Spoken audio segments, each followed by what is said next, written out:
please do. Oh, I have to.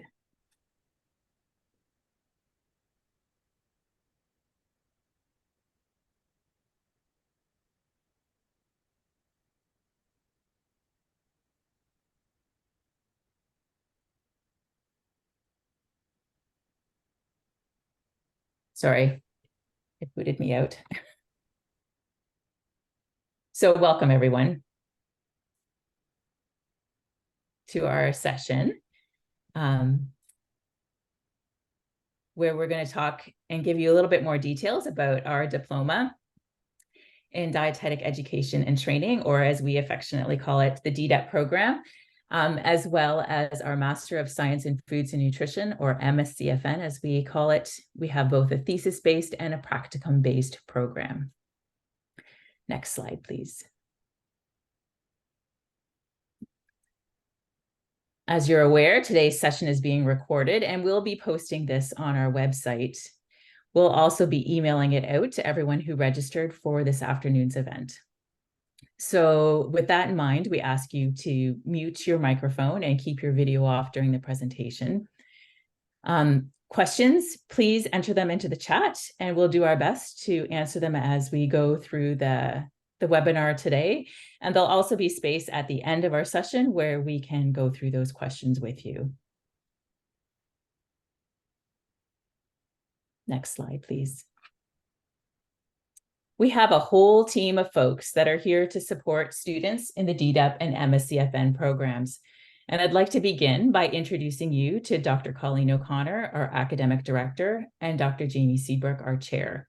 They provide leadership to our team and are strong advocates for students in our programs. You'll have a chance to connect with Dr. O'Connor during today's webinar, and she'll be presenting some of the slides. We also have a whole host of folks who are here to answer your questions and support you in your journey through the program. So if you take a look at our picture, we've got Sierra and Steph on either side of the picture, and Lucienne, who unfortunately missed this great photo op. And they're the ones that make sure everything runs smoothly from our admissions process, enrollment, clearing requirements, insurance, and graduation. And then in the center of the photo, we've got our dietetic education coordinators with Leslie McAskill, Kathy McKay, myself, Helen Toes, and Joy Horde. And we're here to plan and manage your placements, coordinating with placement organizations, preceptors, and yourself to ensure learning experiences address your career interests, and that they also have the necessary opportunities available for you to practice your skills in developing your competence. We're here to guide and walk with you as you take your first steps in the role of a professional.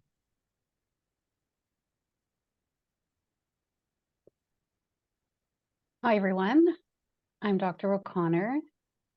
If you haven't already heard the news that Russia plans to integrate with Western as of May 1st, 2024, and while we're learning more on a daily basis about how we will transition to Western, there's still much that we don't know. We have been advised to proceed with admissions, and so as soon as we can share the details surrounding our deadlines to apply and details of the application process, we will be sure to do so. But we are confident that the programs that you've been anticipating to take will continue as usual under the Western brand.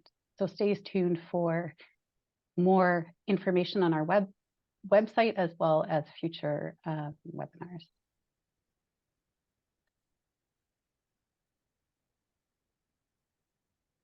And so that brings us to some exciting news. We do have a webinar coming up on October the 30th. So we welcome you to join us again that evening from 5 to 6 p.m. You can register by going to the link here, and we'll obviously send this to you as well. And here we'll navigate the application process with you, taking you through all the steps. So we're excited to be able to take this next step with you. Our agenda for today, though, is to take you through our programs. So describe them all for you and go into quite a bit of detail so that you can really understand what they're about and what the practicum looks like. We're going to wrap things up by talking about some of the job statistics of our graduates. And finally, we'll encourage you to engage with us and ask some of your questions. Again, we welcome you to check back with us by visiting our website. We've got lots of information there on drop-in sessions. If you have some specific questions, you can sit down with a dietetic education coordinator and some of the faculty to ask those questions. Again, the upcoming webinar on the 30th. And as well, we have lots of application details for you on the website. So our focus today is Brush's 3 postgraduate programs, the diploma and the MScFN practicum based, which are the practicum focused programs, as well as the MScFN thesis based program. At a high level, this is what each of the programs are about. Let me walk you through this chart. So the diploma program is a 12-month program with full-time option only. As it's practicum based, you're eligible to write the CDRE, or the Canadian Dietetic Registration Exam, upon completion of the program.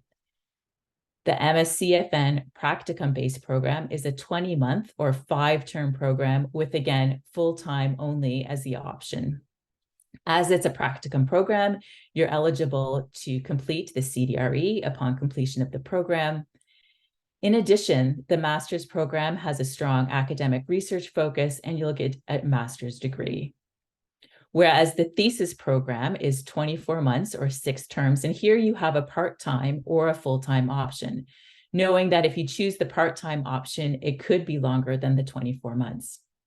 This program has an exceptional academic research focus where you have the opportunity to defend a thesis for your master's degree. This presentation is going to begin by spending a few minutes on the MScFN thesis program before we redirect our focus on the practicum-based programs. Thank you, Helen. So to begin with, the thesis-based program, as was mentioned, is a 2-year program. If you're beginning in September 2024, you'll go to approximately August 2026, so 24 months or 6 terms for full-time studies. There is a part-time option. For the thesis-based program, as was mentioned, there is not a practicum component. So it's a great option for students who are interested in academic research. So perhaps students who have completed a nutrition degree but aren't interested in going further in dietetics, or students who are already registered dietitians who would like a master's degree. And there are a lot of career options that can come out of this degree. So possible careers include food industry, research and development within the food industry, government agencies in regulatory and policy work, health charities, health research organizations, and as well as further studies such as a PhD. And that's just to name a few. So there are a lot of options to consider with the MScFN thesis-based. For the criteria for the thesis-based MScFN, you're required to have an undergraduate degree in foods and nutrition or dietetics or an equivalent 4-year degree. The minimum GPA that we're looking for is 78% in the final 2 years or the last 10 full course equivalents. English language proficiency, as well as having completed undergraduate courses in both research methodology as well as statistics.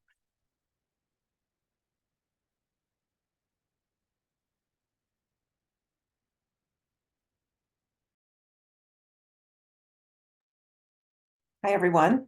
I'm Leslie McCaskill, and I'm pleased to share a little bit of information about our DDEPT, or Diploma in Dietetic Education and Practical Training.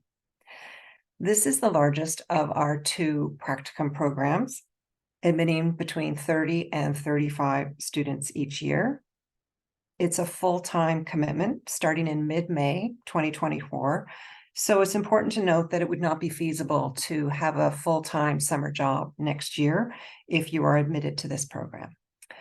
The benefit of this timing, however, is that the students in, well, both of our programs, the DDEPT and the MScFN practicum-based, finish in April. And so this is a finish date earlier than most other practicum programs. And so it's really helpful for those wanting to get their career started as soon as possible. The practicum is 40 consecutive weeks with a fall reading week and a 2-week break at the end of December. But we'll discuss the practicum in more detail a bit later in this presentation. During the first month of the DDEPT program, all students complete 2 mandatory online courses designed to bridge the foundational learning from your undergraduate degree with the applied learning in practicum.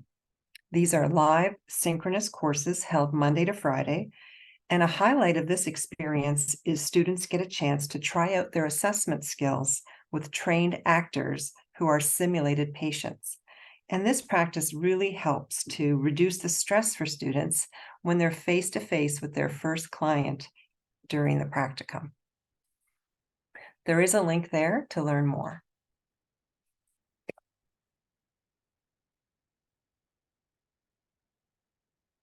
As always has been the case, the graduates of the DDEPT program will receive a Western diploma upon successful completion.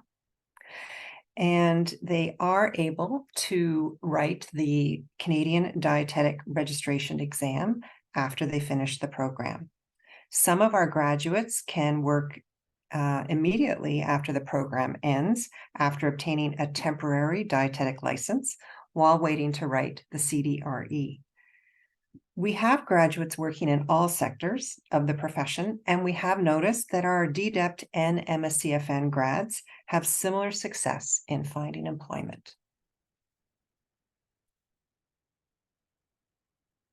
I'd like to share a couple of DDEPT success stories featured on our website.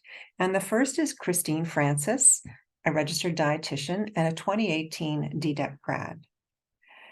As an RD, Christine is now a training specialist with the Ministry of Long-Term Care and runs a successful private practice, Christine the RD. Christine completed her placements in the GTA and began working as a dietitian in long-term care immediately after graduation. After just 3 years, she progressed to a role as a long-term care homes inspector with the Government of Ontario. And this year, she was promoted again to training specialist in the Ministry of Long-Term Care. Christine has demonstrated that it's possible to carve your own career path and expand the possibilities for dietitians in new and emerging roles.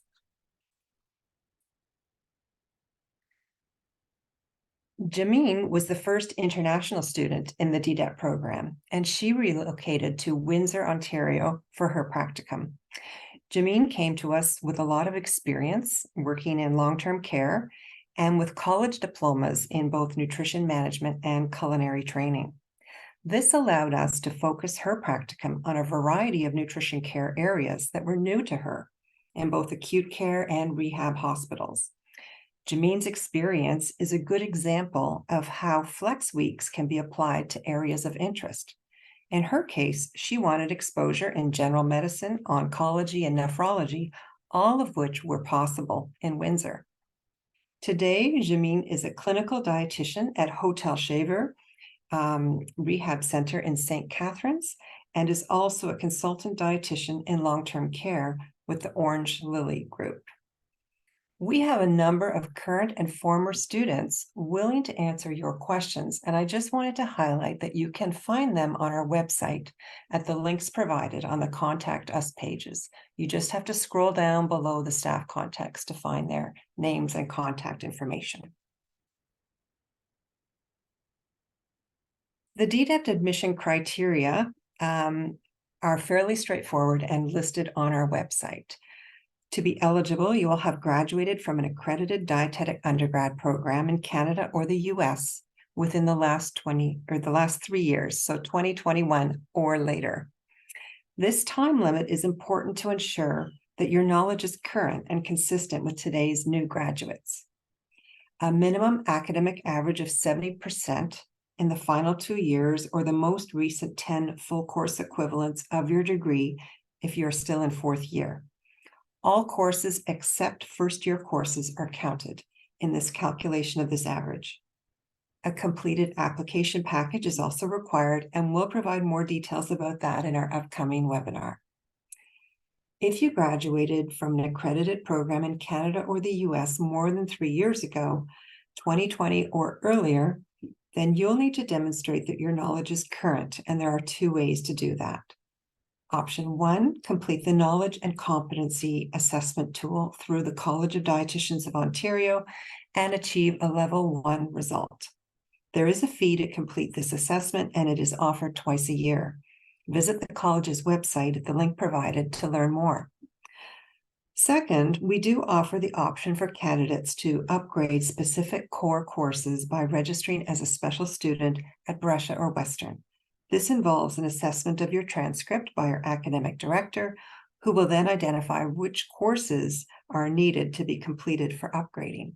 And you can email us for more details at fnsgrad@uwo.ca. The full cost this year for DDEPT is $12,710, and that includes 3 terms of tuition, ancillary, and placement fees. Now, the good news is that DDEPT is OSAP eligible.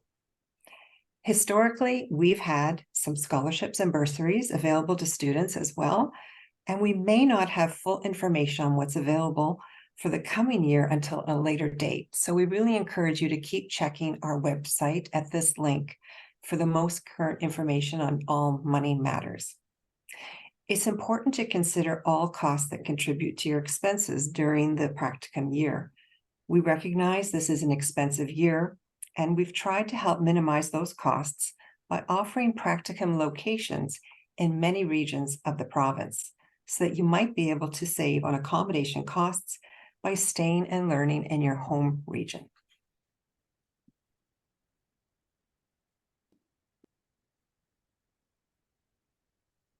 Hi, everybody. I'm Joy, and the next several slides, we're going to move into the practicum-based MScFN program. So the program duration is 20 months or 5 terms. So our new class would be starting in September of 2024 and completing the program in April 2026. Terms 1 and 2 of the program, what's involved there is completing academic courses, and Dr. O'Connor is going to kindly explain more details about those courses in a few minutes. The practicum portion, that happens during terms 3, 4, and 5. So it's 40 consecutive weeks of placements. So it would be roughly from somewhere around mid-June 2025 to April 2026. The research portion of the program can span all 5 terms, but we would say that typically most master's students complete the bulk of their research project during terms 1 to 3. Now, how many students will be admitting this year? Well, we don't know for sure yet, but historically we have accepted 12 to 20 students per year into this program. Next slide. I think it's Colleen's turn. Yes. Thank you, Dr. O'Connor. Thank you, Joy. In terms of the courses for this is true for both the practicum-based and the thesis-based. So in the fall term is when we hold the mandatory courses. So these are courses that you are required to take. The first one is nutrition research and epidemiology. And in this course, you get a chance to really delve into critically appraising nutrition research, as well as enhancing your research and statistics skills. The other mandatory course is a seminar in food and nutritional sciences. And in this course, you have an opportunity to enhance your research presentation skills by viewing and critically appraising other research talks and gaining experience presenting research data on various topics in nutrition. Come winter term, there are 4 electives that are offered, and you have the opportunity to choose 2. The first one that's listed is Food and Nutritional Policies and Regulations. And in this course, it provides an advanced study of food and nutritional policies and regulations for current issues happening in nutrition, food science, and technology in health and disease. The second elective course is Leadership and Food Management. And in this course, you have the opportunity to develop foundations in school food and literacy, leadership and management in public policy and operations, with an emphasis on ethics, values, corporate social responsibilities, sustainable governance, and human progress across a variety of Canadian and Ontario school and food literacy dimensions. Advances in clinical nutrition, and that's a course that I typically teach. And in this course, you have a review and critical evaluation of current medical nutrition management of diverse disease conditions in different stages of the life cycle. We review the nutrition care process, because at that point, perhaps it's been a little while since you've delved into all of that, and we apply it in a lot of case studies. And as Leslie mentioned earlier, we also have the opportunity to offer you practice with simulated patients. So you will have a simulated patient that you will work with and have practice going through the nutrition care process and providing nutrition counseling. And the last course that we offer is Community Nutrition and Program Planning. And this course is an advanced study of the principles and practices of community nutrition and population health promotion, as well as program planning and evaluation. And the instructor in this course often has a connection within a community. So the project that you work on is a real case situation. So you're contributing to planning something in real time that is going to be really useful for that population. And as I mentioned, these courses are also required in the thesis-based masters. So you would take the 2 mandatory courses as well as choose your 2 electives. Some students do want to take more than 2 electives, and that's based on your workload and discussing with your research advisor. But we have had students in the past who had a hard time choosing and wanted to take more than 2 courses. With that, I'll pass it back to Joy. Oh, no, I won't. I'm going to continue. Sorry. That's okay. So getting into the research in the practicum-based program, we have some links, and I should have mentioned in the slide before, as well as many of our slides, you'll notice, as Leslie mentioned, there are links in the bottom for you to access more information, as well as you can always reach out to us if you have further questions. So students participate in a wide variety of exciting research projects. And in addition to having these great research opportunities, they often have the opportunity to present research at conferences and possibly even publish a manuscript, which is very exciting. It's not required, however. And we often are asked how you get paired up with a research advisor. So research advisors are assigned taking into account a number of factors, and included in those factors are considering mutual research interests. So in your application, you will let us know what your research interests are, and we do our best to match you up with faculty with similar interests. And as you can see from the image in this slide, we have a research or nutrition research day in the spring of every year. And so this is where students have the opportunity at the end of the program to present their research. And it's a fun day to really hear about all of the exciting research that students have done over the past 5 semesters. Now I'll pass it back to Joy. All right. So upon program completion, graduates of the MScFN practicum-based program receive a Western University Master of Science degree in Foods and Nutrition. So, and obviously, this is a huge step towards becoming a registered dietitian. It makes you eligible to write the CDRE exam. And then upon successful completion of the CDRE, then it becomes official that you're a registered dietitian.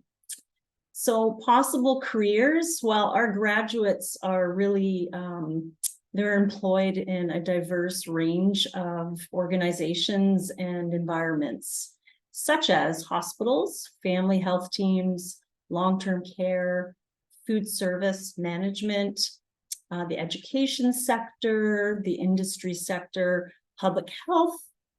Some of them have started their own private practices, and also academia, including PhD studies.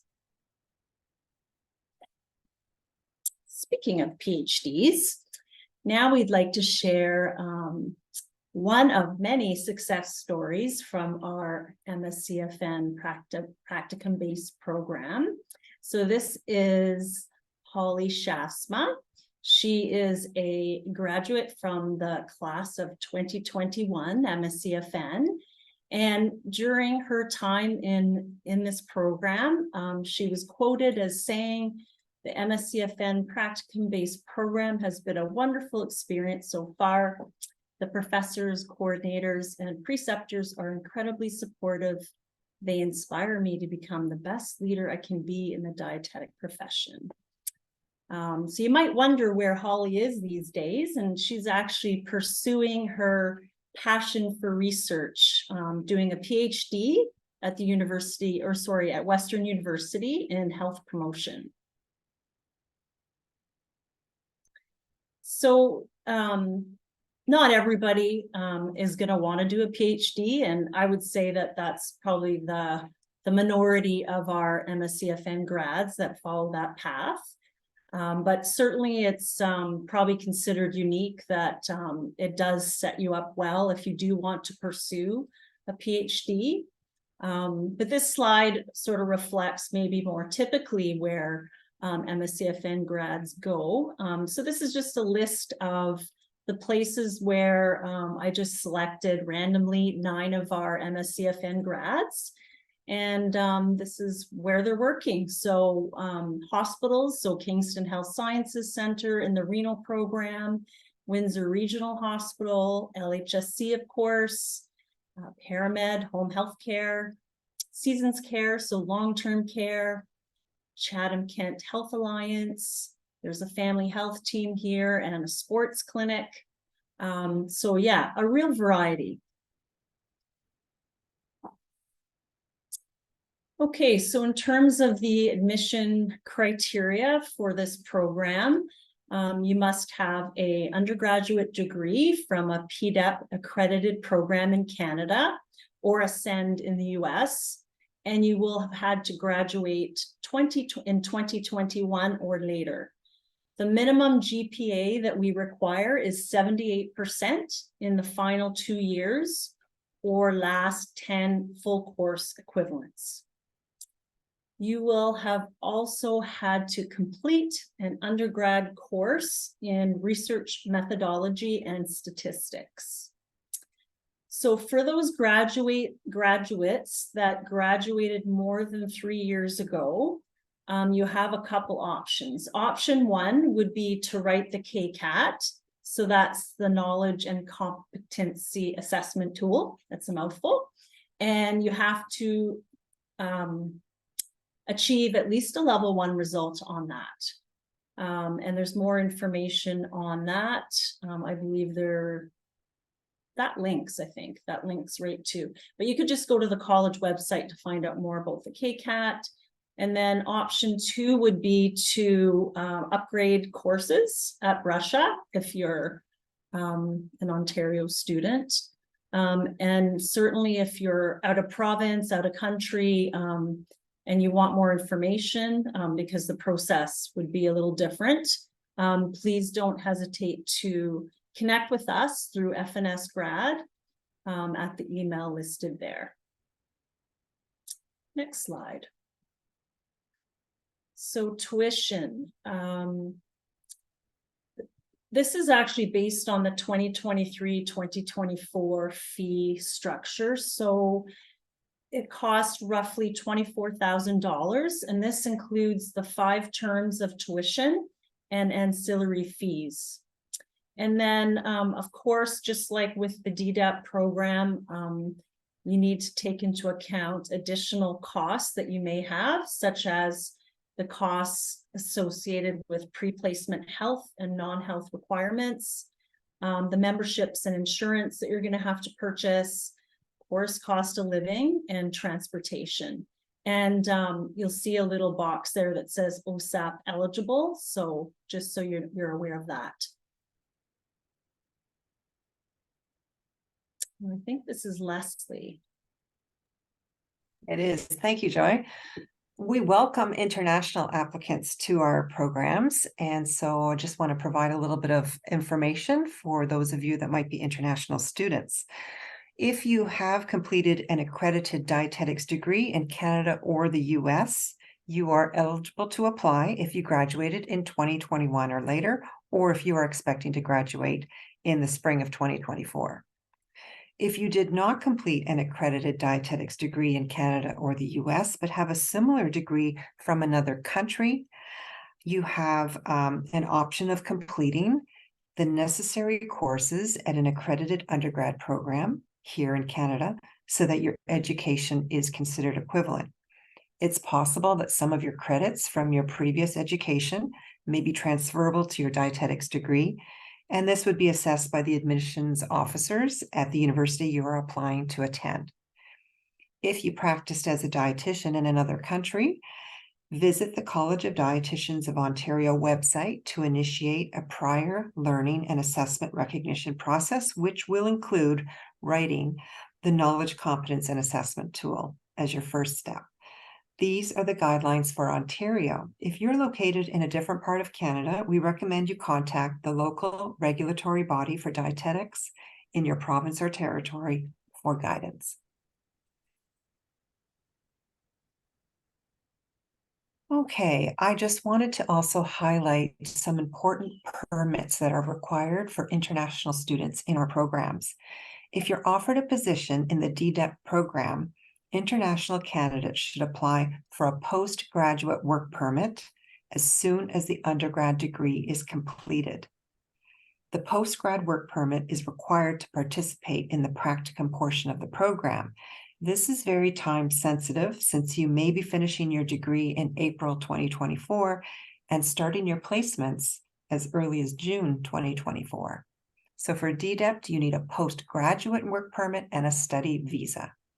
For the MScFN practicum-based program, you will need a valid work permit and study visa. Notice that that's a different work permit to DDEPT. It's not the postgrad work permit for MScFN. It's just a work permit and study visa. We would encourage you to contact Western's International and Exchange Student Center for more guidance and direction if you are an international candidate.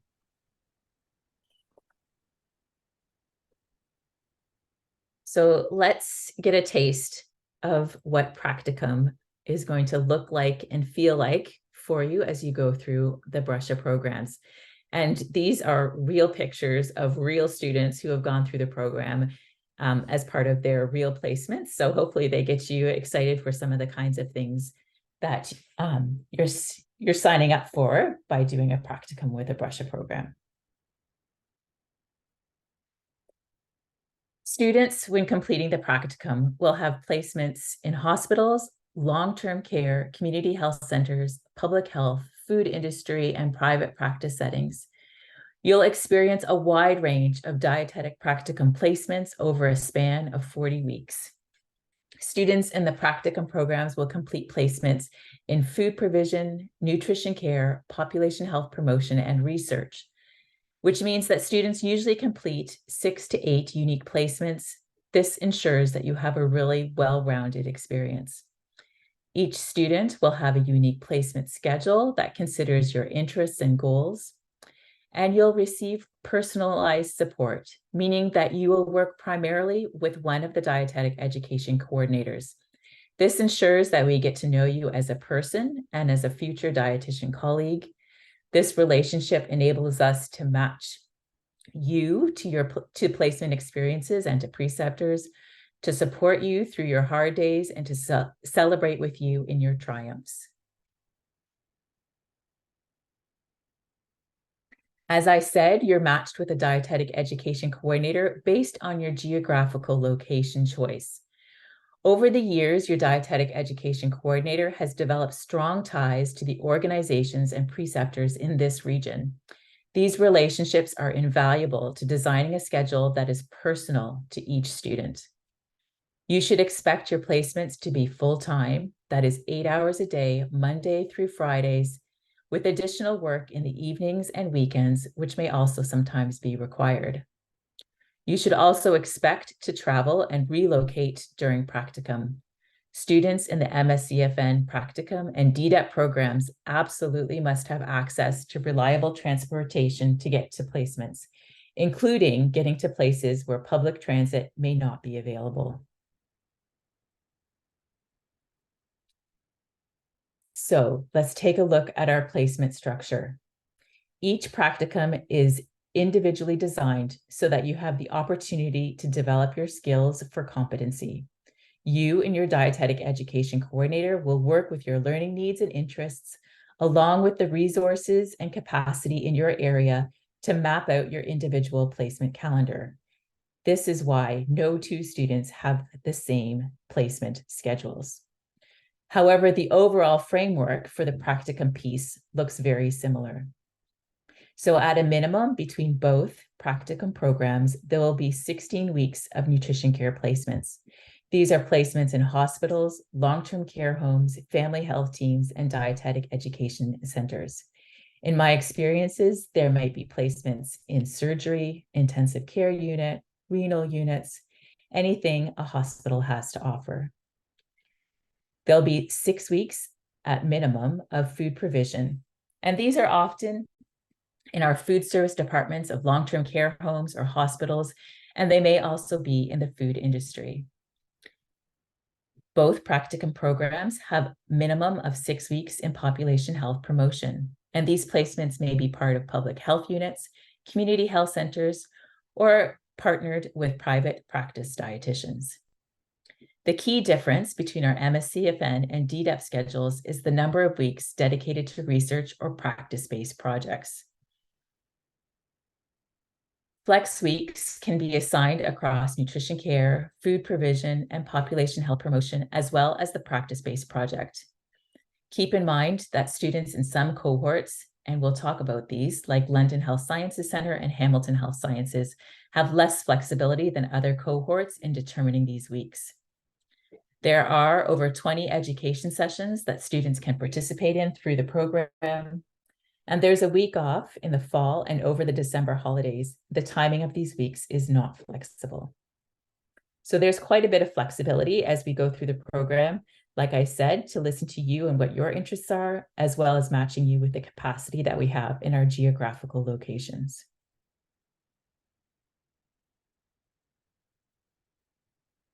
When you apply to the program, you'll get to rank your top 3 placement regions from the following options. You can see that our placement locations range from Windsor to Kingston to Owen Sound.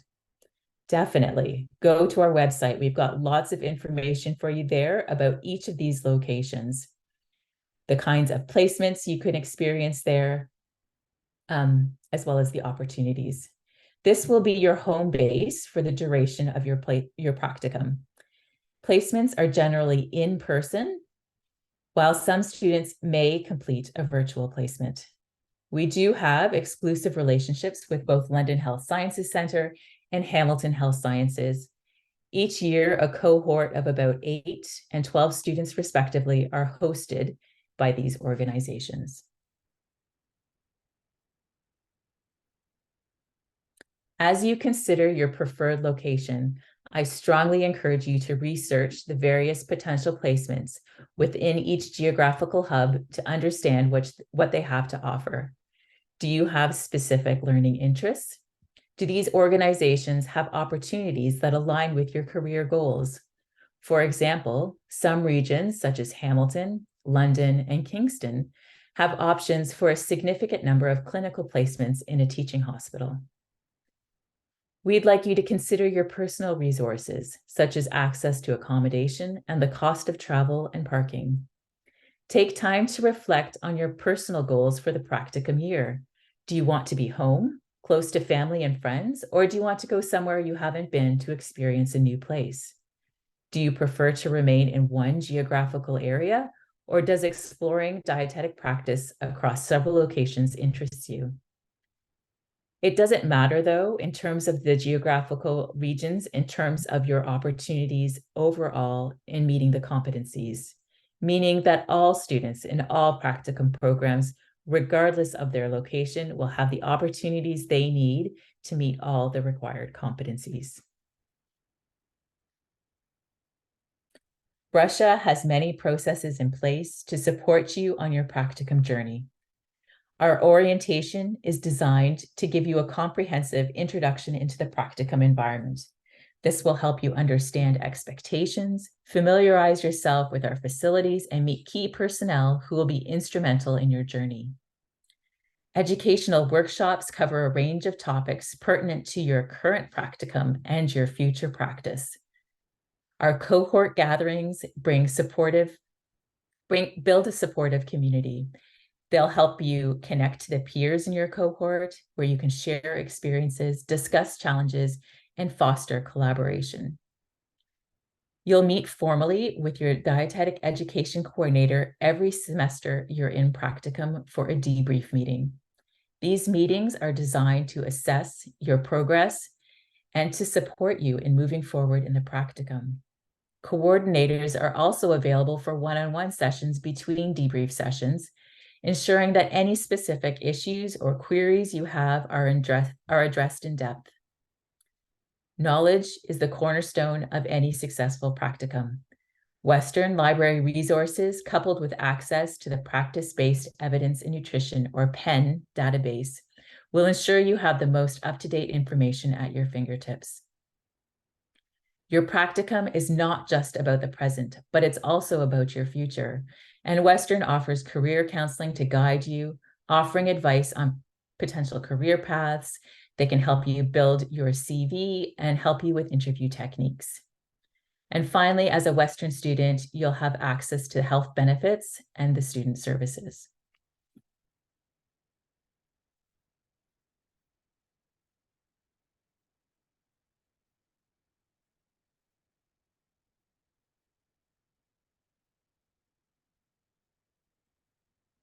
Joy or Leslie, who is this?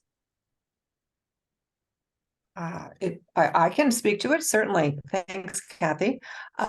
So we did look up where are our recent grads working right now. And you can see from this pie graph that close to half are working in hospitals. Then that would be in an inpatient setting. 18% in outpatient settings. So that includes things like family health teams, diabetes clinics, outpatient clinics and hospitals. 15% are in long-term care, 10% private practice, and 9% in home care. And I think that this really reflects the current demand for dietitians in these sectors right now. So, for example, you'll see that public health is not represented. Well, public health hasn't been doing a lot of hiring since the pandemic in nutrition.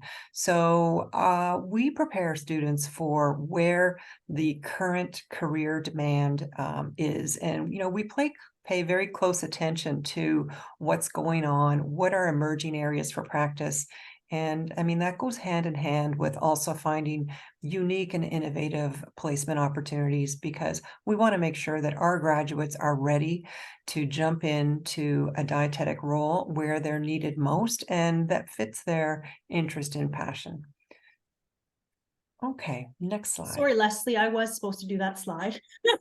Okay, I you can do completely the next missed one, that. I Joy. apologize. Thank you for stepping in. This graph shows how well our graduates do at getting employment within the first 6 months of graduation. So you can see that lovely purple bar graph on the left, and that's showing that greater than 75% of our grads within the first 6 months get jobs. So pretty good stats, I would say. And then in terms of, a lot of times, if you do a placement in an organization, it could potentially lead to employment. For example, I know some of the bigger hospitals like HHS, LHSC, and Kingston often will hire their interns or practicum students afterward. So, but the actual statistics show that about 25% to 30%, somewhere along there, of our grads are offered positions at their placement sites. Can I just add to that, Joy? Yeah. At Hamilton Health Sciences, I think 75% of the dietitians that work at HHS were trained at HHS. So we definitely like hiring people that we've trained. So in terms of next steps, this is just a reminder again for you to register for our webinar on October the 30th in the evening, so late afternoon from 5 to 6 p.m. And we'll go through all the steps of the application process for both practicum programs, so both for the DDEPT and the MScFN practicum-based programs at that time. And as well, come to our website. We've got lots of other events besides the webinar. What I really want to highlight for you there is that we do have drop-in sessions. So check there for the dates and times. They vary across times of the day and days of the week. And so that's a really good chance for you to meet with us not one-on-one, but in a group, and you'll get a chance to meet with the dietetic education coordinator as well as some of the faculty, and you can really get some of those questions that you have answered at that time.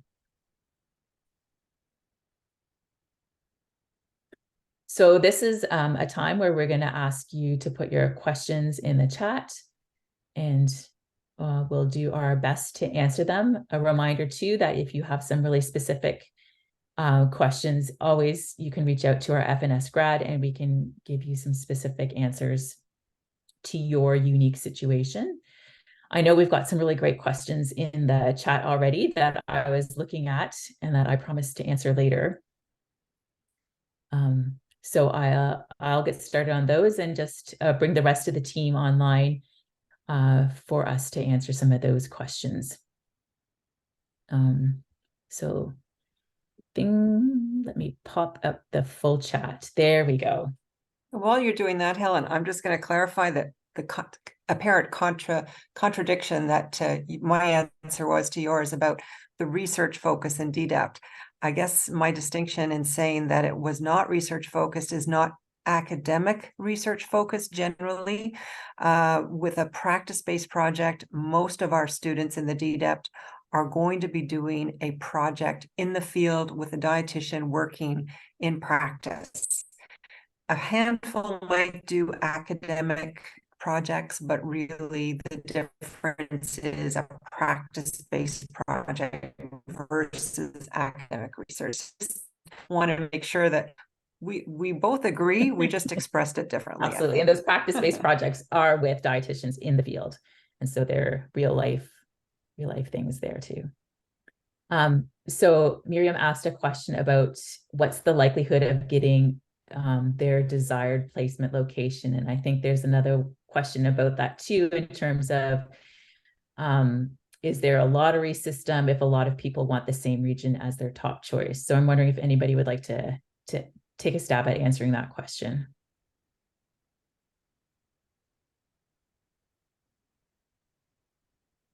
candidate packages are reviewed, they're ranked. And so, I mean, we will touch more on all the components in your application in our next webinar.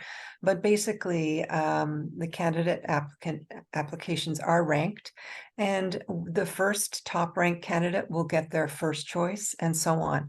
And so if you are a highly ranked candidate, chances are you will get your first choice. I do want to note that the process is very fluid in the first few weeks. Many candidates might accept our offer first and then perhaps decline a week later when they've accepted a different offer that comes their way. In that case, we would look and still accepted our offer. You might get then moved into your first location choice. And I think that happens quite a lot in the first few weeks of offers. And in the end, I would say the vast majority are getting their first or second choice in terms of location. And the second part that Miriam asked, in terms of what does the internship for DDEP entail? Will we be shadowing another dietitian or have hands-on placement? So this is an excellent question. So for both the practicum programs, I will say for master's and DDEP, it involves hands-on. So you're working side by side with a dietitian or another health professional.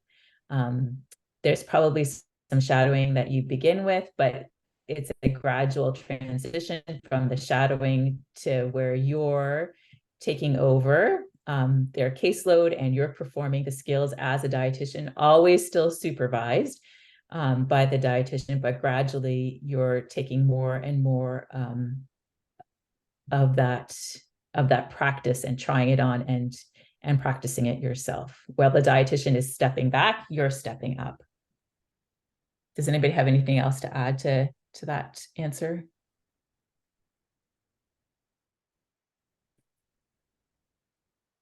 Well said.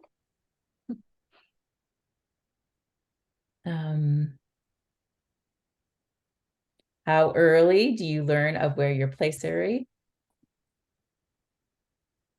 Does anybody have a good answer for that? Well, offers will be going out, I believe, is it late February, early March is our first round.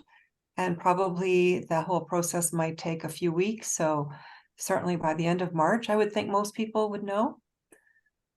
And remember that the first 5 weeks are online for the DDEP program. So the very earliest you would need to relocate would be around June 20th. For your practicum, and some people might even have a remote or virtual placement for their first.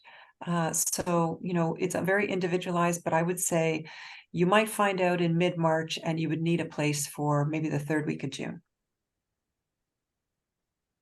And just to add to that, I would also say that it is a fluid process, but as soon as we know these answers, we share them with you. So there's not like a deadline, or we don't hold them back. We let you know as soon as we know. Yeah, can I add to this as well? Schedule, like exactly where you're doing your placements. It's not like you're going to be handed a schedule in June and know exactly where you're going to be for the next year. It doesn't work that way.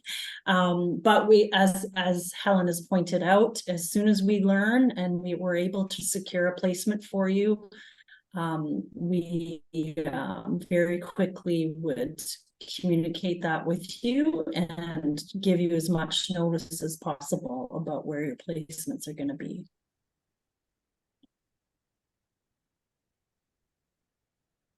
There's also a question here about calculating averages. I think it's a pretty unique situation. Yeah.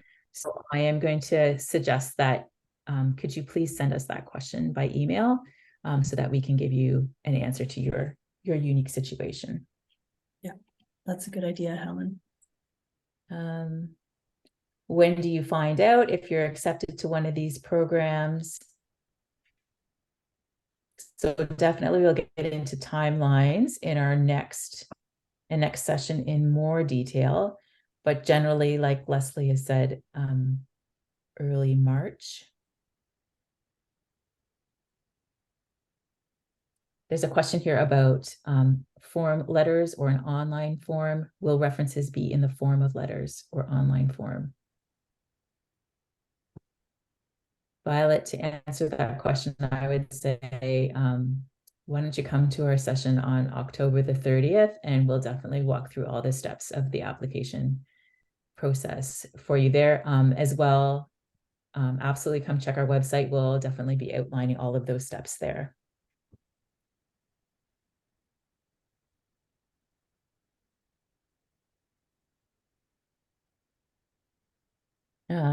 Miriam has a question about how many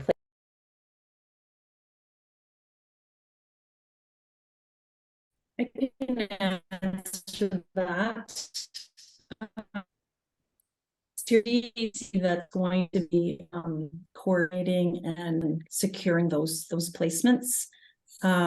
We always welcome feedback from our students in terms of where your interests lie. You may have a specific placement in mind that you would really want to do, and please share that with us, and we'll see what we can do to make it happen. Yeah,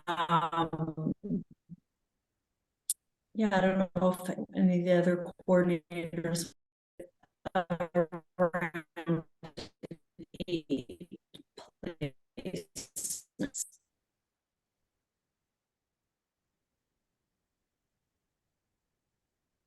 and then some question about placements going to be all in one region, geographical region.